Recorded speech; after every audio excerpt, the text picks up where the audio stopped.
Are you sitting down? Because I actually agree with the Tater. And let's talk about it. Is Quartzsite really toxic?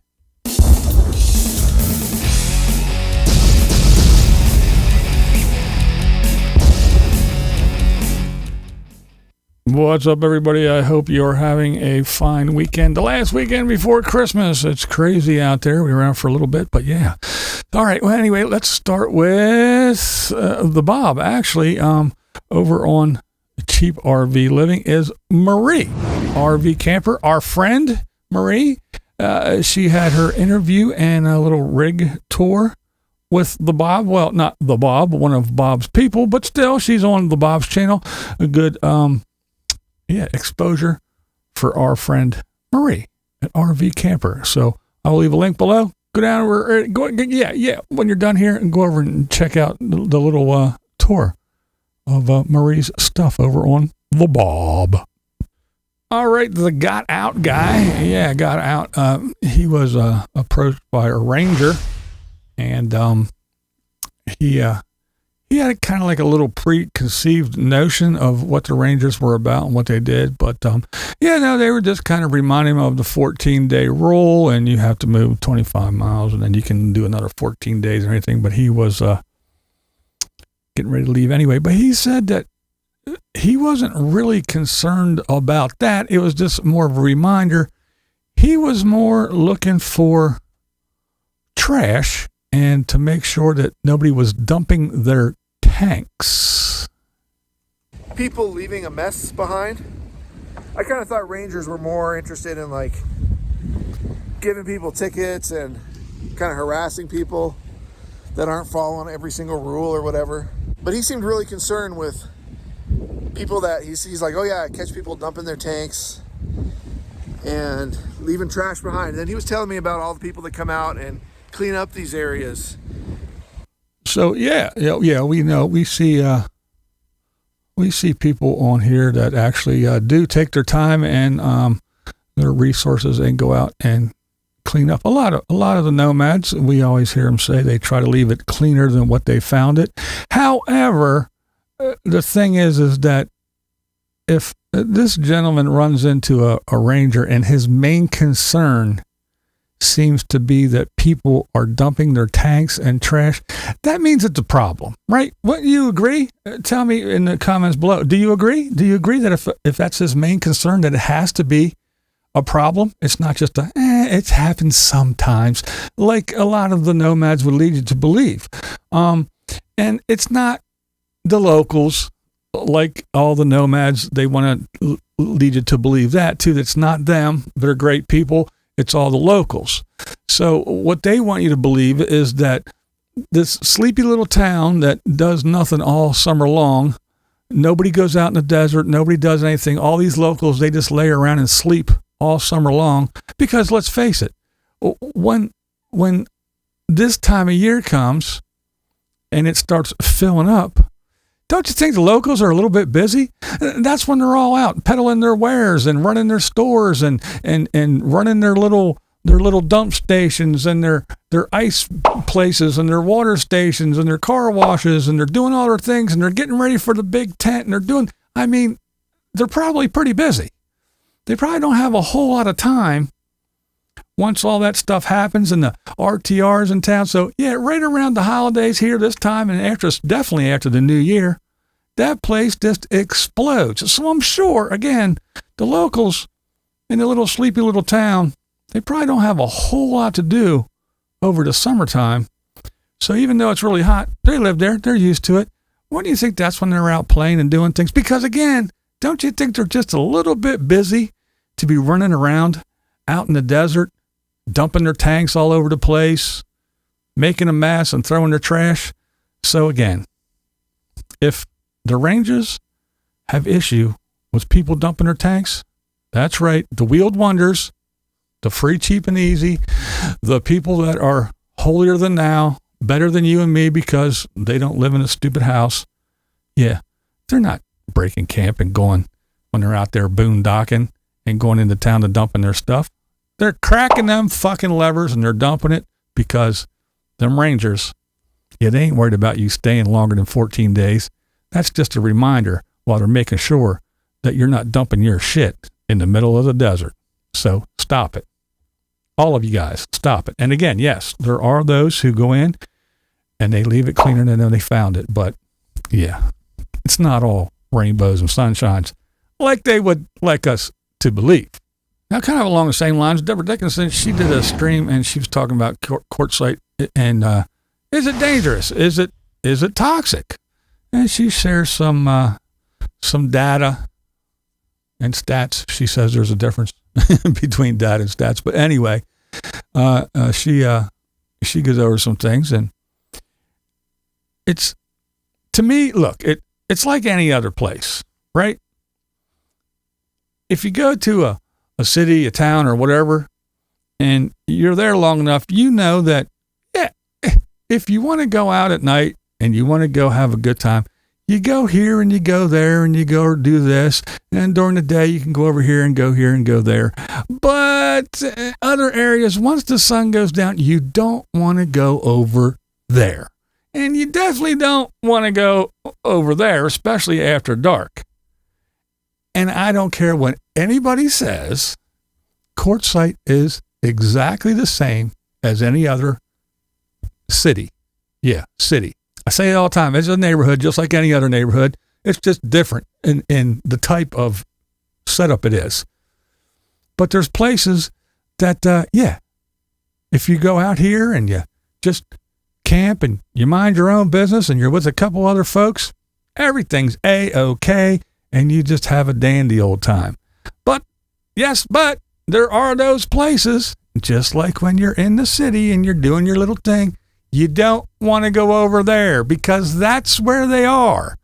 That's where they are. That's where all the loonies are. They're all in one big clump because, hey, birds of a feather, we know. And that's where they are. They're over there, they're drinking this and they're popping that and they're snorting this and they're smoking that and they're doing this and they're getting in all kinds of shit. So whether the statistics say that it's down or it's not, whatever, the thing is if you're going to Quartzsite and you're in certain areas, you're going to find it. Just like if you're in the city, you know where to go and where not to go. So, you know, it's not this big utopian paradise like some would like you to believe, you know? And if you're going to convince me or try to convince me that no, there's no crime, there's no drugs, there's no this, there's no that, there's no violence, there's no nothing. It's just one big fucking hippie fest. Everybody just laying around in the dirt, just staring up at the stars, singing Kumbaya. Yeah, well, I have some oceanfront fucking villas to sell you right there in Quartzsite because no, I don't believe it for 1 minute. Now, in that same vein, I don't believe the extreme over-the-top bullshit rumors and stories either. So, yeah, again, if you want to find trouble and you want to find a place to hang out and gamble and drink and smoke and, you know, find some things to alter your mental state, you know where to go. And if you want to stay away from all that, you know where to go too.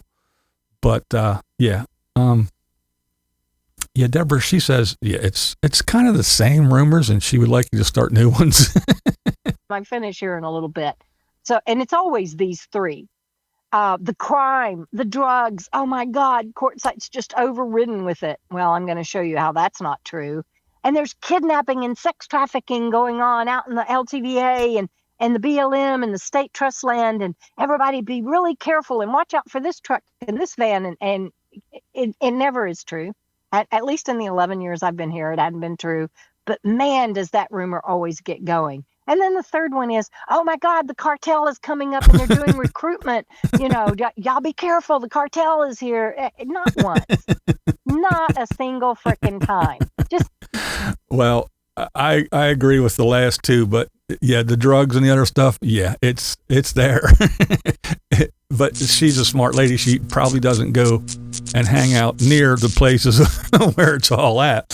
So yeah. And just because it doesn't show up on the data or the statistics in the the police station logs doesn't mean that people aren't running around tripping balls, doing dumb shit and beating the shit out of each other and running off into the night screaming and doing dumb shit. But yeah, because, well, it's out there. You can watch it on the YouTubes. You can see it happening. But yeah, again, it's like anywhere else, in my opinion, that if you want to stay away from it, you can stay away from it. But if you want to get in the middle of all the drama and the bullshit, you know exactly where to go, and you know exactly what groups and where they are, and you know they're not too far from each other. It's in one big fucking clump. And then you can go out and you can find the people that are spread all out and stretched out, and they're like, well, we don't want no parts of it. So yeah, it's not the big utopian paradise. It's just like any other city or any other neighborhood.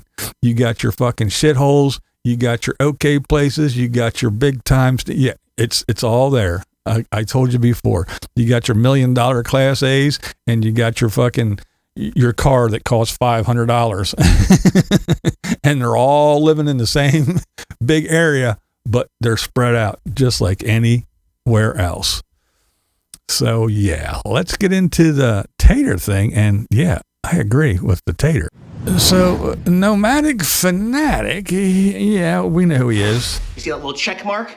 He basically did a commercial for Dish. So there isn't really a whole lot to talk about, except that, hey, he's not hiding, or he wouldn't be posting videos, because I'm sure if all the internet detectives, I know that rock, I know where that cactus is, and can probably go find him. I'm sure that if the authorities wanted to, they're probably familiar with that rock and that cactus too. But yeah, so he's not running, he's not hiding, he's still posting videos. So this whole him going to jail, and I don't think he's in jail. I don't think he's gonna go to jail.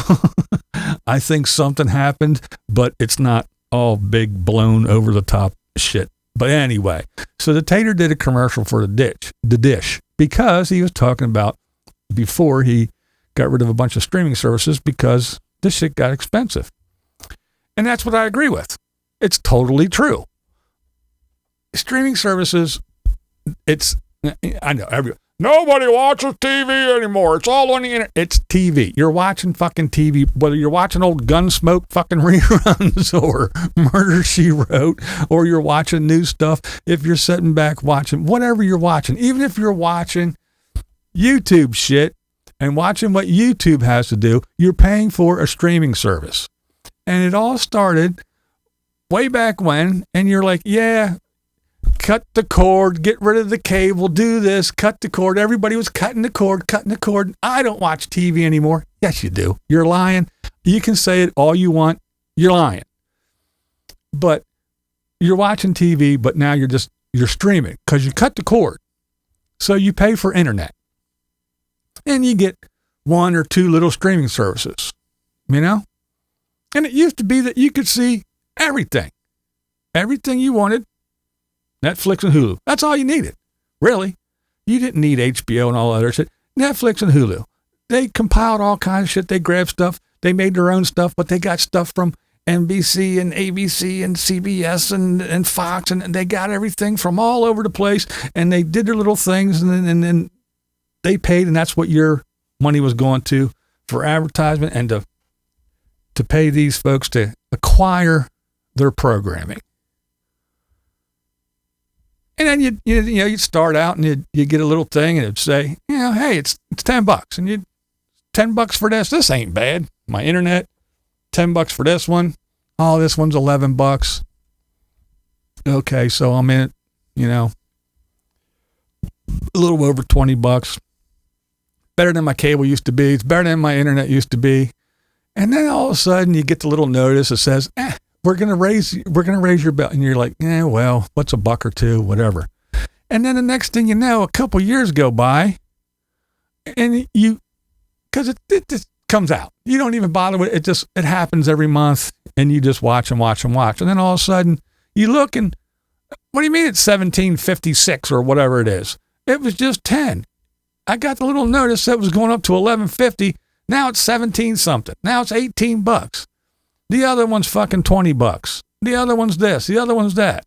Or you signed up for this thing and it was like, hey, it's only $5.99 for the first 3 months or 6 months. And you go, that's pretty cool. And it's got that show on that I can't watch on this one. So I'll do it. And you get it. And then you forget, or you get the little reminder email and you go, yeah, whatever. And you blow it off. And the next thing you know, it goes from $10 to $23 or $23.99 or $24.99. And then the next thing you know, you got 3, 4, 5 of these things, and they're all $20-some. So there you go. You're paying $100 and some, $100 and this, and it's crazy. But I know. Nobody watches TV. I don't watch TV. I get everything from exactly. You stream everything, and you're paying for it. And if you're a nomad, it's a little bit worse than if you're in the sticks and bricks, because if you watch some of these folks, they have multiple carriers. They got AT&T, they got Verizon, they got Sprint, they got they got everybody, just so if they're out in the middle of nowhere boondocking, they can still get internet because they need the internet to upload your YouTube videos, or if they work remotely or whatever it is. And then you have all the equipment that you have to do to fucking grab the cell tower that's 90,000 miles away and all this other bullshit. So between all the stuff that you're doing, whether you're getting connecting or you have fucking Starlink or you have something else, you have all this shit, all this equipment. It's sucking up your power.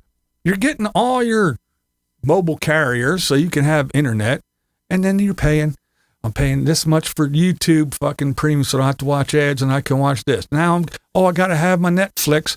Well, Netflix doesn't have, and then all of a sudden CBS and NBC, they go, well, nobody's watching actual TV anymore. So our ad revenue from regular, nobody's watching TV anymore. They're still watching TV. They're just not watching TV. So instead of Netflix getting rich off of our shit, well, guess what we'll do? We'll tell Netflix, fuck off, and we'll start our own streaming service, and we'll charge $5 for ours. And the next thing you know, you're like, oh, well, that's all the fucking shows I wanted to watch on that, and this and that now are on there. So now I got to get this one. I got to get Peacock. I got to get this one. I got to get Philo. I got to get this. I got to get that. Everything's not on Hulu and Netflix anymore. So now you're like Tater was. You're spending $200 because you don't watch TV anymore, but you do. So yeah. I agree with the Tater. He finally wised up. Well, I don't agree that Dish Network is the answer. It might be. I don't know. But yeah, the thing is, it is true. These streaming services, it was the shit. Cut the cord, save the money, do your streaming services. Well, now everybody wants their money, and everybody, it ain't cheap anymore. It isn't $5 here and $7 here. It's $20 here and $15 here and $13.99 here, and then we're raising it next year and we're raising it again. So yeah.